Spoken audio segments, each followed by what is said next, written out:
Yeah!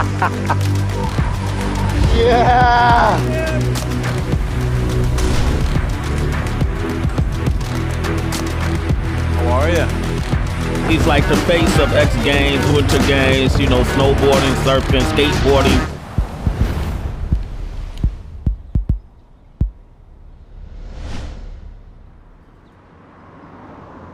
For you, with POW, does it surprise you that so many people, even within the community that you're defending, also think that this thing is not real and you're some sort of quack? That's gotta be weird.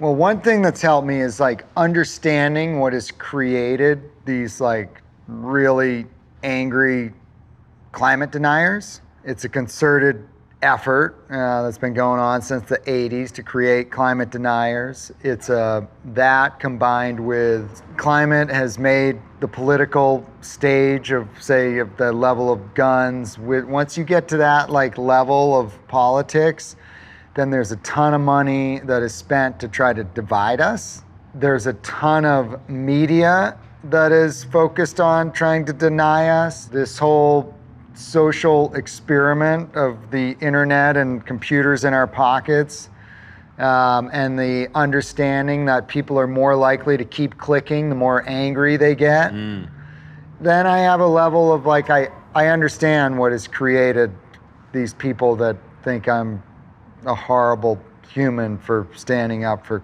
you know, what science has been crystal clear on and that I've seen with my own eyes. And so that's really helped to just be like, oh, what do you know? Another white male private account, through between the age of 30 and 45. It's always private accounts.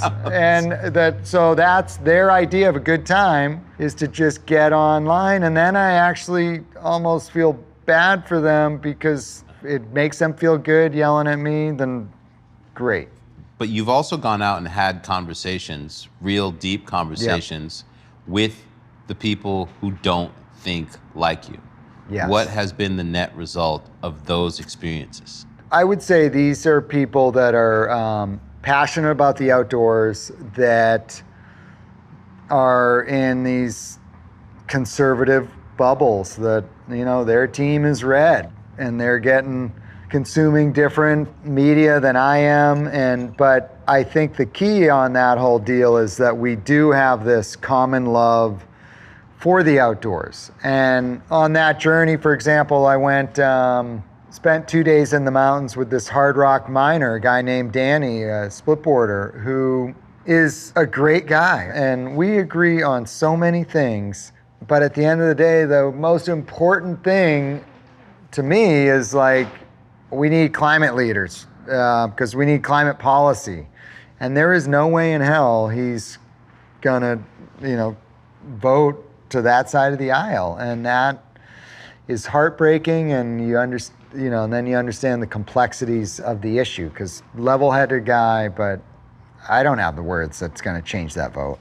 I saw that you were doing that, and I watched the trailer, and I was like, what would this conversation look like to be able to go out and have these type conversations with surfers, snowboarders, etc., when it comes to this bigger conversation on race? So it's very hard to not elevate it to an argument, and to listen. And really, I did a lot of listening to try to understand where they were coming from, to ideally understand what created these perspectives, which they're actually not even, they spend enough time outdoors that they're not going, climate's not changing. They're just on the rhetoric now of like, well, it's just the earth doing her thing. Yeah, we're not sure how much humans have to do with it, and that side of things. Right. And there's an urgency that we need for climate, and none of their language has urgency, and that's tough for me. What was your intent when you started Protect Our Winters? So I started Protect Our Winters because I was seeing changes to the mountains. It was coinciding what scientists were telling us.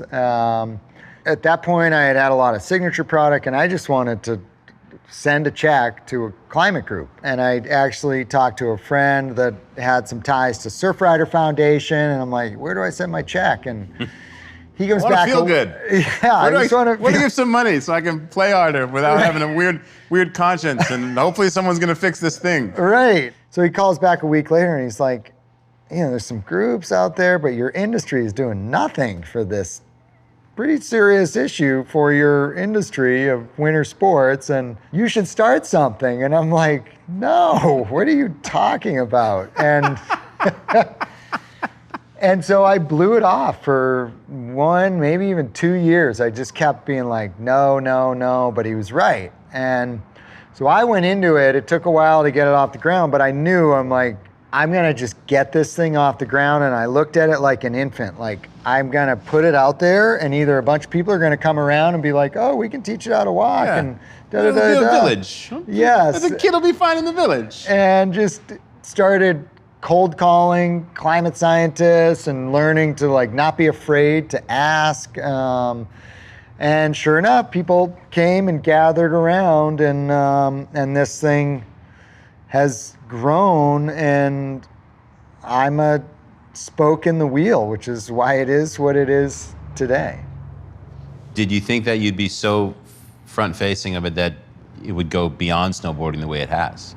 Really, like when 2016 hit, which was like, we look at it, Protect Our Winters, we went from like peacetime, where we were going to schools and talking to 10,000 kids a year on climate and things they need to do, to wartime, because we watched all this climate policy and CO2 reduction policy explode in a negative way. And then at that time, it was when climate started to get more toxic, and with the divisive trolls and all that stuff with social media. And I made a conscious decision of like, all right, I think I need to maybe be more forward facing and lead by example, get some mud on my face, to really try to rally people, because the stakes went way up in 2016. When you go before Congress, what's that like? Testifying in front of Congress is intense. I'm, out of my safety bubble, doing things I never would have thought of. But what you realize is, because when we go there, we meet traditionally with, say, people that have not taken good climate votes that we think have a chance in the future too. And you realize that these elected officials, by and large, they're not leaders, they're followers. And I don't mean that in a negative way, but they follow the people. And behind closed doors, they want climate action, but they don't want to lose their jobs. So they're like, get your people to support this. And if we feel like you get enough of a wave going, we'll ride that wave. And our job's to create that wave. That's got to be twofold. Like, my initial response would be like, so do you want me to go out and do your job for you, get the people riled up to believe in a way where you feel like you have enough protection to make this call without looking like a lone wolf, or like and you're going losing against your people, job, or losing your job? Yeah, I mean, in some sense, you're like, that's heartbreaking. Like, leader, like, you sell us on like, this is where we need to go as a country. And there's examples of leaders doing that and saying like, taking the hard path. And yes, they're out there, but by and large, and then you have empathy for a guy who's like, they're in a tough spot, and you're only like, you have a 2-term congressman, you're not that effective. Like, so maybe, I don't know, as I go into it going, we need to, this is what I can do, because you're not taking the votes we want, and we need to get enough people where that becomes a problem for you. Congressman Jeremy Jones one day? I have I'm allergic to fluorescent lights. if I could have my aide on the mountain with me writing notes as I'm hiking up a mountain and riffing on things, but I don't do well in cities. I don't do well indoors. I could just see like your biggest scandal be like, that you missed a vote for a storm. Right. Like, what do you mean I can't text in my vote? Oh man. Shifting gears. On the back end of Deeper, all of a sudden, like a massive amount of people that were like, we want to participate in the thing. We want to experience a segment of what that is, especially after Further. What was that like? First, we would go out and be like, hey, we saw a split border today.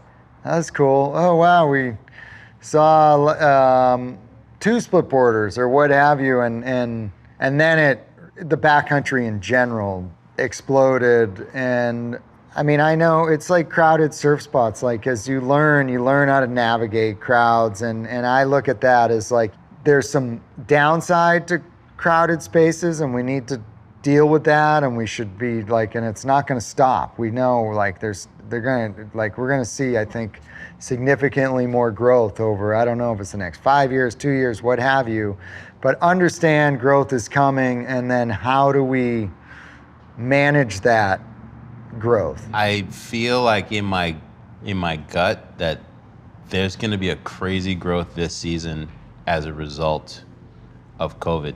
Yeah. I mean, I was talking to a friend the other day about the split boards, and he was like, yeah, they're hard to find. Just this past winter when COVID hit, the backcountry exploded. And to me, the big concern is just safety at that point and getting people to respect it. Because, I mean, all along, from the early days of TGR to my films, we've always tried to, or hope to inspire people to get out there. But with that comes a responsibility to educate those people. So that's my concern. It's just new, uneducated people in the mountains. What do you tell those people? How do you present the message in a way where it's like, yes, I'm super hyped that you're going to do this thing. Also, here's what comes with it. I mean, that's a tough thing. I guess in general, it's like December, January, and February are traditionally really dangerous months. So like, don't think like, oh, December 15th, it's sunny and it just snowed a bunch and I'm here in town. And so that means I go in the backcountry now. And if you're new to the backcountry, you should be riding on a bunch of tracks, is the short answer. Yeah. Everyone's like, I got the split board, I got the gear. And everyone wants to show that off. But like, figure out a way to make like, I got some knowledge, which is much cooler than like me just having the thing. Right. So that people can have that experience. Because a lot of my friends always say, well, I got the guy I'm with. I'm like, what happens when the guy you're with goes down? Well, and what happens if the guy you're with isn't as dialed as you think he is? Right. And that happens. I see that in the mountains all the time where they're like, this guy, and then you overplay your hand because that's pretty cool when like you're the guy and everyone's like, oh, he's dialed, dude. He's like, we're with you. And then, I mean, you're humble enough, but you can imagine the wrong guy like gets out there and is like, wow, they're looking at me and now I'm gonna dig a snow pit. That's and show them that I know how to dig a snow pit. And because I dig a snow pit, the slope's gonna be safe now. Yeah. But I do think the education and information, I mean, it's so readily available. So if someone goes in there with a humble beginner mindset and like seeks out that information, you'll be fine. It's the ego stuff that is dangerous. Yeah. You have done so much. You've lived like 30 lives within this extent of your snowboarding journey, but you still have a lot left. What does this next chapter look like for you?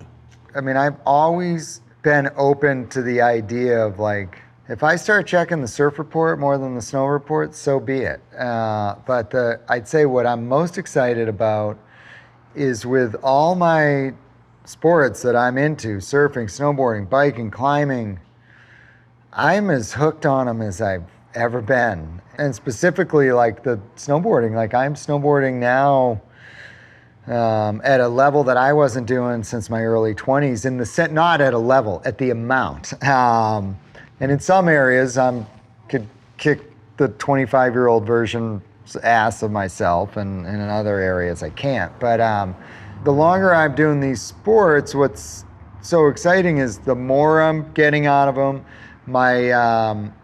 I don't need these perfect conditions. Like I can get a ton of joy in very mundane conditions, whether it's, today I was surfing waves like this big today and had a ball. And I'm so happy it didn't go the other way. And it's the same with my snowboarding, where just being outside, like that medicine for me, like that is really important. And it's almost like a bank heist when you go out on a 1-star day and find something that is epic, or whether it's a little peak at surfing or snowboarding, and be like, I had the best day, and by all accounts it was like 1-star conditions. Yeah, those are the best days. Yeah, the ones with zero expectations, where you come back and be like, I feel like I stole something, like you said, like a like a straight up bank heist. There's 2 foot out there. Did anyone else see how much fun I was having? Totally. Yeah, we surfed the lake, and it's just like, by all accounts, it's this desperate looking endeavor, and then you're like, God, this is kind of funny, and then next thing you know, you're like, wow, I got a little glide there, and then you're like, wow, that was a pretty good one, and then next thing you know, you're like at home going, oh my God, I actually surfed today. I have a friend who moved to Seattle, and he's boat wake surfing in the harbor every day. Yeah. And he's sending me videos of him setting up his camera, and he's getting these days, these waves where he's getting like 50-yard rides on a soft top. Like he's watching like big boats come in. Yeah, he's got lined up the spots, and he surfs every day. That's awesome. He's like, I'm 52 years old, man, and I'm having more fun at the thing than I did when I was 25. That's what I want to be. That at the end of the day, it's fun learning new tricks and pushing yourself, but then I'm not learning new tricks, and I'm as addicted as ever before. And I think it's like, you don't realize it as a kid, but then it goes to this present moment space. It's like Idiot's Guide to Present Moment. It's this connection with nature, and there's all this other stuff at play that I think I'm now starting to understand why I've spent my life doing these things. I think that's my favorite thing about Higher, is that the culmination of the movie is not like, we crushed it! Right. The culmination of that experience and the crazy amount of investment at a mental, emotional, spiritual, financial level to go and do the thing. And the mountain said, yeah, happy to have you here, but like, this is my space. Yeah. And the humility and appreciation that you display in that moment instead of defeat is, to me, is as powerful, if not more powerful, than the greatest lines that you've crushed, because your response to that experience is something that I think it applies to how we live our lives. Well, I appreciate that. And I think like being okay with like, this is a maybe, and you got to be okay with the maybe, and if it's not working out. And I hate, in climbing they have a thing, my greatest failure, I didn't make it to the top. I'm like, bullshit, man. Failure's not coming home at the end of the day. And of course, like, I want nothing more. We all want to go and ride the most radical stuff, and we are like right on that edge, and we want it so bad. And then if my gut is telling me like, you got to turn around, and we've invested a ton of time, money, energy, and we're turning around, you bet your ass we are celebrating that day. Because we went out and made the right call, and we are here and we are alive, and you miss a call, you're not there anymore. It's over. And I think you can get caught up in how real the stakes are. When you think of the future of this next generation of snowboarding in Big Mountain, and we're in the midst of like a massive resurgence. How do you look at it, and what do you see in the future? I mean, the beauty with like these sports is young kids come up, they got their own take, their own lens, and they take what generations before them. It's kind of like we move the baton up as far as we can, and then ideally, then the next generation comes and is like, thanks, yeah, I'll take that. And then if you're lucky, you get to bump the baton a teeny bit. And in the world that I'm in, with this like heavily focused on foot-powered snowboarding, I think what gets me really excited is like point to point. Now it used to be like 2 days out camping was enough, and now we're doing these longer self-supported point to points and going across these ranges but still riding the ranges, not just trying to walk through them. And so you can learn how to like be self-supported for these 10-day hits. You're able to get into these huge chunks of terrain, driving distance from my house or anyone that lives in the Western US, experience adventure at the Himalayan size adventure, and learning how to do that safely. Like, that's where my head's at, and I can only like, who knows where there's so much out there that I can only take so many steps. And I do hope that other people find that, because and that's a very niche side of snowboarding, but that's my focus right now. Yeah. I imagine that for as long as you're doing this, you're going to be figuring out new ways to have it feel brand new. I have no idea if that's the case, but I hope I'm out there with other, where I'm not the person putting in the skin track, and I'm the one running the stove at base camp, and there's a 20-year-old that's getting up in the dark to go do something that I'm not going to do. Right. I welcome if it comes to that. I went out with Jeremy Jones. How'd it go? It was cool. He cooked so good. Did he ride? Not really. But he was smiling the whole time. Yeah, he did some dad lines. That's the beauty. You go with the 20-year-olds that want all the gnarly stuff, and the glory panels are... it's almost time to move into the glory panels. Well, I'd love to at some point go and do some novice lines with you sometime and go experience the hike. We do a lot of low angle cruising. It's not about, have to get edge of the world to have a good day. So 50 degrees, Jeremy, don't call me. Yeah. I mean, I will, yeah, we would, I know, we'll scare you a little bit. I know you will, but it's on my list of things I need to do. Let's go have some fun. Let's seriously make that happen. All right. Because we have the ability. Let's get it. Yes. Very enjoyable to talk. Dude, are you kidding me? It's super enjoyable.